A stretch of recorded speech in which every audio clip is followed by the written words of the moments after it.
Welcome everyone. परमेश्वर की ओर से इस अक्टूबर माह की शुभकामनाओं के साथ कि परमेश्वर आपके इस अक्टूबर माह को आशीर्वादों से नवाजे। जैसे कि परमेश्वर का वचन कहता है हबक्कूक उसका 1:5 में लिखा है, जाति जाति की ओर चित्त लगा कर देखो और बहुत चकित हो, क्योंकि मैं तुम्हारे ही दिनों में ऐसा काम करने पर हूँ कि जब वह तुमको बताया जाए तो तुम उसकी प्रतीति ना करोगे।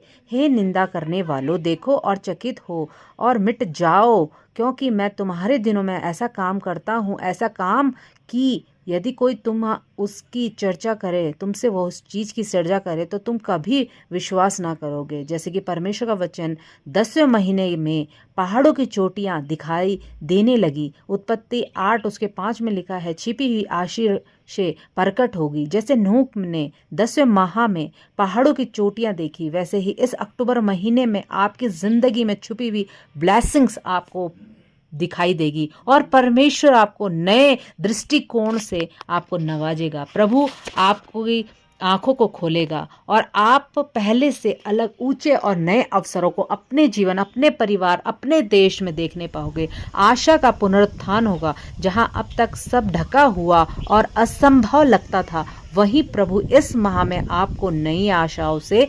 नवाजेगा और नई आशाओं की झलक आपको दिखाएगा। पानी घटेगा, बाधाएं हटेगी। जिस तरह जल घटकर और पहाड़ियाँ दिखाई देती है, उसी तरह हमारे जीवन से हर परेशानी, बोझ घट जाएगा और राहें हमें साफ साफ दिखाई देगी। प्रभु यीशु मसीह के सामर्थी नाम से आमीन। स्थिर स्थितियाँ बदलेगी, सुरक्षा आपको दिखाई देगी। जैसे नाव अररत पर टिक गई, वैसे ही प्रभु इस अक्टूबर माह में अपने जीवन को, आपके जीवन को उस पर स्थिर करेगा और सुरक्षा देगा। आइए मेरे साथ घोषणा करें इस अक्टूबर माह में कि अक्टूबर का महीना मेरे लिए नया अनुभव, नई आशा, नए चमत्कारों का महीना होगा। प्रभु मेरी आंखें खोलेगा ताकि मैं वो बातें देख सकूं जो मैंने आज से पहले कभी नहीं देखी। प्रभु मेरे परिवार, मेरे जिंदगी में बहाली को, खुशहाली को और निराशा को हटाएगा और अद्भुत सामर्थ्य से मेरी जिंदगी में, मेरे परिवार में, मेरे नेशन में अद्भुत कामों को करने जा रहा है। यीशु मसीह के सामर्थी नाम से आमीन। ऊंचा आशीष आपकी। आमीन आमीन आमीन।